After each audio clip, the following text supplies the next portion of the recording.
গোঠা স্কুলে প্রধান শিক্ষক গ্রেফতার হয়েছিলেন তার ছেলেকে দুর্নীতি করে চাকরি দেওয়ার অভিযোগে। এবার গোঠার ছায়া তমলুকে, সেখানেও সিআইডির জালে গ্রেফতার প্রধান শিক্ষক। তাই শুধু নয়, ডিআই পর্যন্ত গ্রেফতার। বেআইনিভাবে শিক্ষক নিয়োগের অভিযোগ গ্রেফতার পূর্ব মেদিনীপুরের প্রাক্তন ডিআই চাপেশ্বর সর্দার। কথা বলবো প্রতিনিধি সুজিতের সঙ্গে।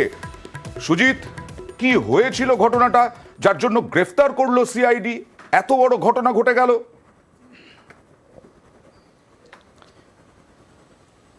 এবং সবটাই ঘটলো আদালতের নির্দেশও ছিল এবং তদন্তে নেমে সবটাই কিন্তু পরিষ্কার হয়ে গিয়েছে। যেখানে কিনা তার যে শংসাপত্র, অর্থাৎ যার বেসিসে চাকরি পেয়েছে ওই শিক্ষক, কম্পিউটারের শিক্ষক, সে কিন্তু রীতিমতো জাল করেছিল, মানে ভুয়ো সার্টিফিকেট দাখিল করেছিল।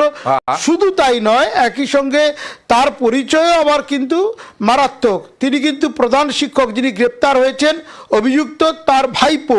এবং তার ভাইপো নিজের ভাইপোকে একেবারে ঘুরপথে, বাঁকা পথে ভেজাল ভুয়ো সার্টিফিকেট দাখিল করে চাকরি পাইয়ে দিচ্ছেন। সেখানে ডিআইও অভিযুক্ত। দুজন গ্রেপ্তার হয়েছেন। কারা গ্রেপ্তার হয়েছেন?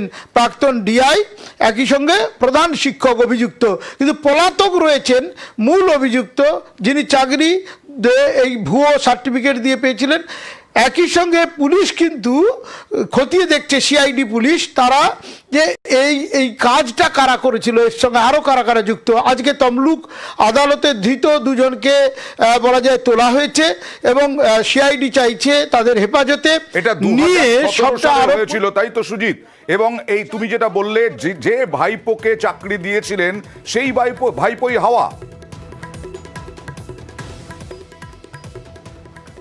একেবারে, কারণ গ্রেপ্তার তিনি হবেন এটা জেনে গিয়েছেন এবং পরিষ্কার, কারণ তিনি মূল অভিযুক্ত এবং তিনি যে কাণ্ডটি করেছিলেন তিনি নিজে জানেন এটা একেবারে ভুয়ো ব্যাপার এবং সেই কারণে কিন্তু তিনি পলাতক।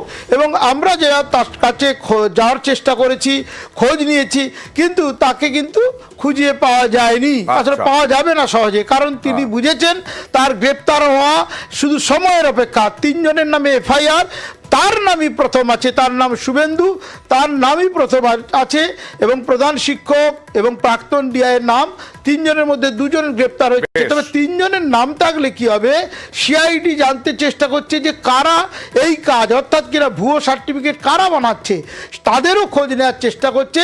এবং সব গোটা বিষয়টা নিয়ে রীতিমতো শোরগোল শুরু হয়েছে পূর্ব মেদিনীপুর জেলা জুড়ে।